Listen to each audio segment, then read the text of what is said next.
اور آپ لوگوں سے گزارش ہے کہ بڑی دلچسپی کے ساتھ اور غور سے جو ہے سنا کیجیے، اور محفل جب ہو، محفل میلاد محفل جلسہ جب یہ سب ہو تو تعداد کو مت دیکھیے.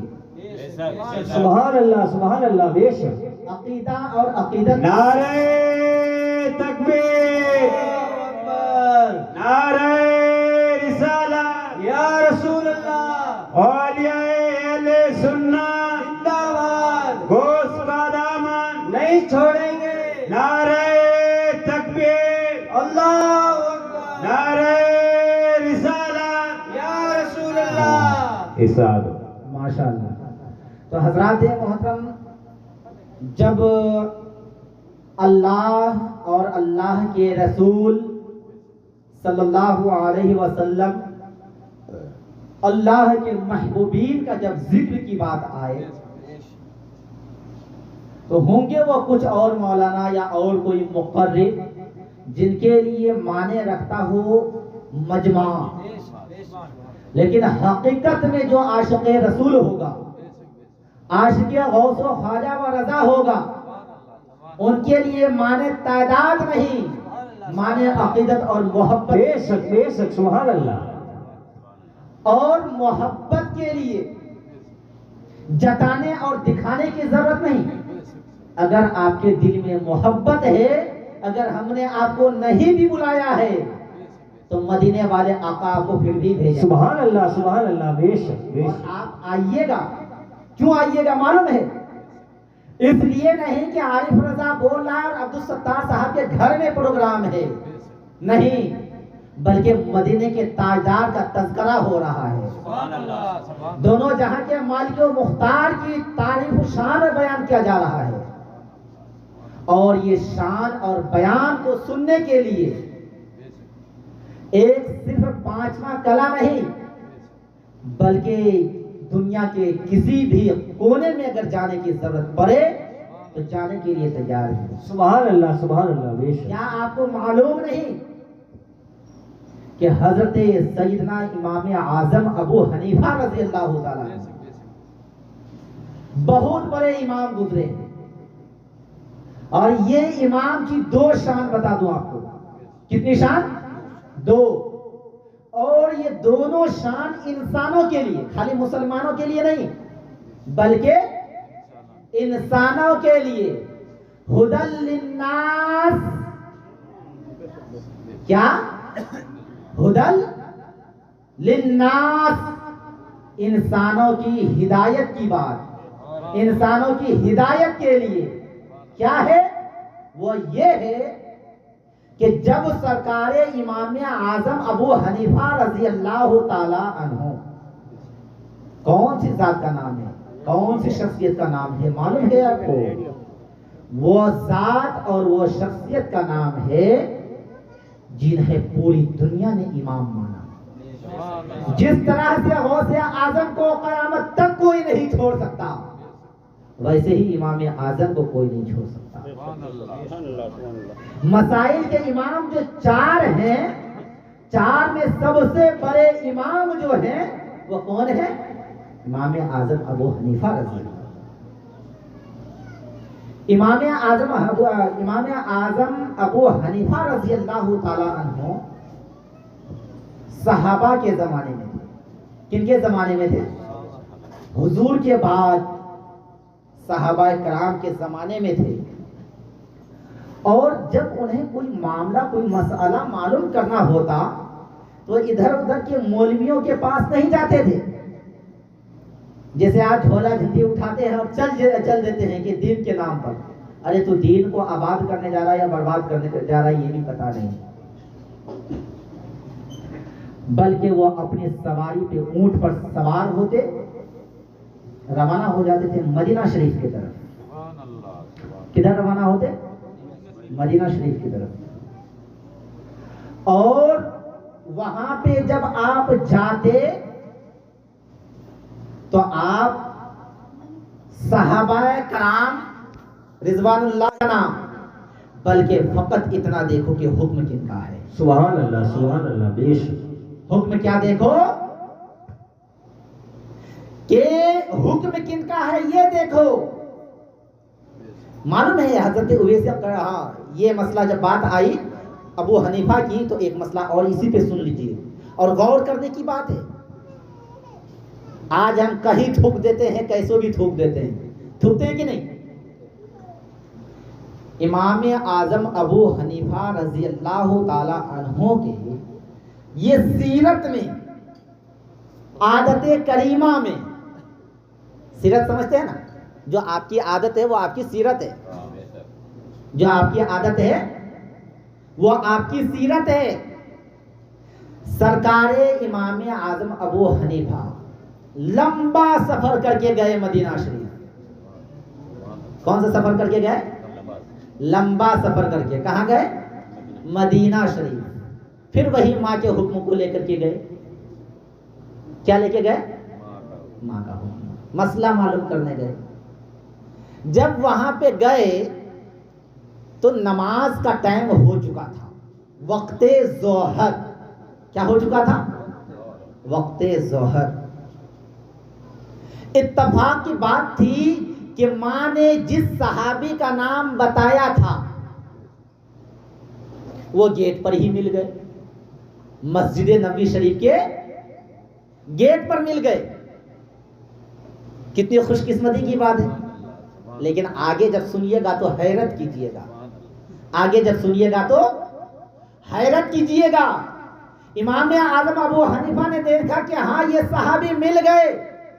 اب ان سے سلام و کلام کیا, سلام بھی کیا, خبر خیریت بھی لیا, ساری باتیں پورا کہی کہ ہم اس مسئلے سے آئے ہیں, پہلے نماز سے فارغ ہو جانا اس کے بعد بات چیت کرتے ہیں.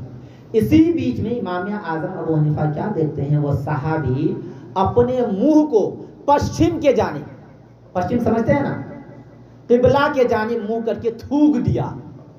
کیا کر دیا؟ تھوک دیا.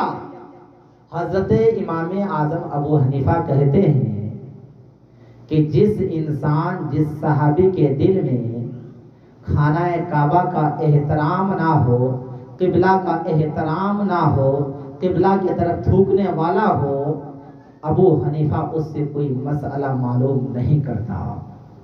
اور وہاں سے واپس آ گئے, وہاں سے واپس آ گئے. بولا بیٹا بول مسئلہ کیا ہوا؟ اب وہ بیٹا کہہ رہا کہ ماں میں گیا یہ معاملہ گزرا. بولے پھر کیا ہوا؟ بولے کہ جن کے دل میں کعبہ کا احترام نہ ہو, قبلہ کا احترام نہ ہو, وہ میرے رسول پاک کی شریعت اور میرے رسول پاک کی حدیث پاک کی احترام کیا کرے گا ماں؟ اس لیے تیرا بیٹا نے اس سے کوئی مسئلہ معلوم نہیں کیا, واپس لوٹ گیا. وہ ابو حنیفہ ہے. آج ہم لوگ کس دنیا میں جی رہے ہیں؟ کون ابو حنیفہ؟ آج کل ہماری قوم, ہمارا سماج اپنی ذہن کو اتنی نیچ کی طرف لے کر کے جا رہی ہے, اتنی نیچ کی طرف کہ اندازہ مت لگائیے. اے مولانا آپ یا تو امامت کیجئے گا یا تو کاروبار کیجئے گا. کیا حضرت غلط تو نہیں؟ کیا کہتے ہیں؟ اے مولانا اگر کاروبار کرو گے تو امامت کے مصلی پہ نہیں چڑھو گے. فوراً کمیٹی والے کو بیٹھایا, یہ مولانا کے پیچھے تو نماز ہی نہیں ہوگی. بھیا کیا ہو گیا؟ ارے یہ تو کاروبار کرنے لگا, اس کے پیچھے نماز نہیں ہوگی. اور جن کے ذہن و فکر میں یہ باتیں رہتی ہے, آؤ سرکار امام عالم حضرت سیدنا امام اعظم ابو حنیفہ کی بارگاہ میں چلتے ہیں اور معلوم کرتے ہیں, یا امام آپ بتائیے آپ کیا کرتے تھے؟ امام اعظم ابو حنیفہ کہتے ہیں, ارے نادانو تجھے معلوم نہیں کہ پوری دنیا کے اندر سب سے بڑا کاروبار کپڑے کا اگر کسی کا تھا تو وہ میرا تھا. کہہ دیجیے سبحان اللہ. سبحان اللہ بے شک. سرکار امام اعظم ابو حنیفہ کیا کہہ رہے ہیں کہ پوری دنیا میں سب سے بڑا کاروبار کپڑے کا تھا تو کس کا تھا؟ میرا تھا. میں کپڑے کا کاروبار بھی کرتا تھا, مسجد میں امامت بھی کرتا تھا, کاروبار بھی کرتا تھا، مدرسے میں پڑھاتا بھی تھا، کاروبار بھی کرتا تھا، محلے میں جا کر کے تبلیغ بھی کرتا تھا۔ اے مسلمانوں، اپنے ذہن و فکر کو قریب کرو اور اندازہ لگاؤ، جب سب سے بڑے امام کاروبار بھی کرتے ہیں، دین کی تبلیغ بھی کرتے ہیں، تو آج ہمارے علماء کرام کیوں نہیں کر سکتے؟ سبحان اللہ، بے شک بے شک۔ آج ہمارے علماء کرام کے اوپر کیچڑ اچھالنے والوں، اگر ہمت ہے تو اپنی جیب میں ہاتھ ڈال کے دکھاؤ۔ اگر ہمت ہے تو اپنی جیب میں ہاتھ ڈال کر کے دکھاؤ۔ میلاد محفل میں بلاؤ گے مولانا کو 500 روپے، 200 روپے، 300 روپے تھماؤ گے۔ ہمت ہے جو باہر کے عالم کو بلا کر کے 5-5، 10-10 ہزار روپے دیتے ہو، وہی اپنے مسجد کے امام کو دے کر کے دکھاؤ تو دیکھوں تیرا دین۔ مسجد کے امام کو 15,000 روپے کی تنخواہ دینے میں موت آتی ہے، تو 15,000 روپے ایک رات میں، 1 گھنٹہ میں کیسے دے دے گا؟ جنازہ نکل جاتی ہے اس قوم کی۔ لیکن باہر کے عالم آئیں گے، ایک بیان کو 1000 جگہ پہ پڑھیں گے، بولیں گے، لیکن یہ مسجد کا امام ہے۔ یہ کون ہے؟ مسجد کا امام ہے، جو ایک بار بیان کر دے گا، ایک جمعہ میں بیان کر دے گا، وہ بیان دوسرے جمعے میں نہیں کرے گا۔ معلوم ہے کیوں نہیں کرے گا؟ اس لیے نہیں کرے گا کہ کہیں ایسا نہ ہو جائے کہ محلے والے کہیں مولانا صاحب یہ بیان تو آپ نے پچھلے جمعہ میں کیا تھا، مولانا صاحب یہ بیان تو آپ نے پچھلے جمعہ میں کیا تھا۔ حضرات محترم، اگر سچ جاننے کی کوشش کریں، اگر سچ جاننے کی کوشش اگر کریں آپ، تو سچائی یہ ہے کہ جو بیان آپ کو علماء کرام دے دیں گے، جو شان علماء کرام آپ کو بتا دیں گے، وہ شان اور وہ بیان جو ہے اور کوئی مقرر اور کوئی مولانا آپ کو نہیں سنا سکتے، اور کوئی مقرر اور کوئی مولانا نہیں سنا سکتے۔ معلوم ہے کیوں؟ ایک مسجد کے امام کو ہفتے میں 4 دن، مہینے میں 4 دن، مہینے میں 4 دن، اور سال میں کم و بیش 48 سے 50 یا 52، 54 ہفتے لگاتار آپ کو ہی سنانا ہے بیان، کسی اور کو نہیں سنانا ہے۔ اس لیے وہ مطالعہ کرتے ہیں، مطالعہ کرتے ہیں، کتابوں کا ذخیرہ کر دیتے ہیں، اکٹھا کر دیتے ہیں کہ کہیں ممبر رسول پر بیٹھ کر کے میں بیان کروں اور کوئی آ کر کے یہ نہ کہہ دے مولانا صاحب یہ مسئلہ آپ نے کہاں سے اٹھا کر کے لایا، تو جواب دینا بھاری پڑ جائے گا۔ اس لیے مسجد کا امام جو ہوتا ہے وہ بڑا سوچ سمجھ کر کے بیان کرتا ہے، کیونکہ اگر ابھی ہم غلط بھی بول دیں، ابھی آپ نہ بھی بولیں تو صبح ہمارے پاس آ جائیے گا، لیکن جو مقرر آئے وہ آئے جب تک ہیں تب تک ہیں، وہ گئے تو پھر دوبارہ جب تک نہیں بلائیں گے تو وہ آنے والے نہیں ہیں۔ ایک بات۔ دوسری بات کہ ہمیشہ ان باتوں پہ خیال رکھیں، اگر آپ کو اپنے گھر میں امن اور امان چاہیے، اپنے محلے میں شان اور عزت چاہیے، اگر آپ کو اپنے قوم میں بلندی چاہیے، تو سب سے پہلے باہر کے عالم کو نہیں، اپنے مسجد کے عالم کی عزت کر کے دکھائیے۔ آپ اپنے مسجد کے امام کو کی شان اور مقام کو سمجھیے، ان کی عزت کرنا سیکھیے، اور جو نذرانہ آپ باہر دینا چاہتے ہیں پہلے آپ اپنے مسجد کے امام کو دینا سیکھیے۔ سبحان اللہ، بے شک۔ اور یہ کوشش کیجئے، کیا کوشش معلوم ہے؟ کہ ہم اپنے مسجد کے امام کو تنخواہ سے لے کر کے نذرانہ تک اتنا دیں کہ پہننے میں ہو، اوڑھنے میں ہو، چلنے پھرنے میں ہو، اور تمام ضروریات میں ہو، اتنا زیادہ اونچا ہو کہ صرف ہمارے سماج میں نہیں، ہمارے علاقے میں سب سے بلندی پہ ہو ہمارے دین کا عالم۔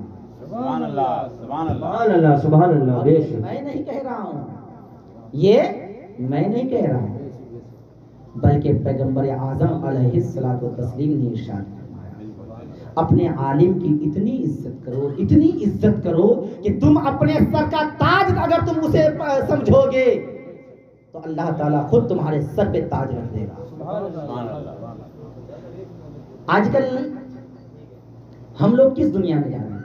کیا ہم نے کبھی غور کیا؟ نہیں کیا دوستو۔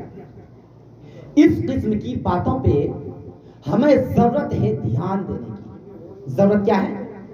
دھیان دینے کی۔ آج نہیں بولنا چاہیے، لیکن بہت افسوس ہوتا ہے کہ حضرت لگ بھگ اب تک میں جہاں تک جانتا ہوں 20% علماء کرام نے امامت چھوڑ دیا ہے۔ 20% کی بات بتا رہا ہوں سر۔ معلوم ہے اس کی وجہ کیا ہے؟ پتا ہے کیا ہے؟ اگر آپ سے پوچھیں کہ آپ کے گھر کا خرچہ مہینے کا کتنا ہے، آپ کیا کہیے گا؟ حضرت وہی زیادہ نہیں ہوگا 40-50 ہزار روپے۔ غلط تو نہیں ہے؟ مہینے کا 40-50 ہزار روپے۔ لیکن جب آپ سے پوچھا جائے کہ امام صاحب کو کیا دیتے ہیں، 5,000 7,000 8,000 10,000 12,000، یعنی کہ 15,000 جاتے جاتے ہمارا دم ٹوٹ جاتا ہے۔ بولیے صحیح ہے یا غلط ہے؟ صحیح ہے، بالکل صحیح۔ کیا ایسا ہونا چاہیے؟ نہیں ہونا چاہیے۔ کیوں نہیں ہونا چاہیے؟ جب ہمارا گھر 50,000 روپے میں نہیں چلتا ہے تو ایک عالم دین کا گھر 8,000 10,000 15,000 روپے میں کیسے چل جائے گا؟ کیا آپ کے گھر میں فیملی ہے اور امام کے گھر میں فیملی نہیں ہے کیا؟ آپ کے گھر میں ماں باپ بھائی بہن بیوی بچے ہیں، رشتہ دار دوست و احباب ہیں، اور عالم دین کے گھر میں کوئی نہیں ہے، وہ فرشتے ہیں کیا؟ نہیں دوستو، بلکہ وہ بھی آپ کی طرح انسان ہے۔ وہ بھی آپ کے طرح انسان کے ساتھ ساتھ آپ کی ہی جیسے ان کے بھی گھر میں فیملی ہے۔ جس طرح سے آپ کہیں کام یا کاروبار کرتے ہیں، آپ کے آمد کا ایک اصول رہتا ہے کہ فلاں ٹائم میں فلاں پیسہ آئے گا، فلاں جگہ جائے گا، ہوتا ہے نا؟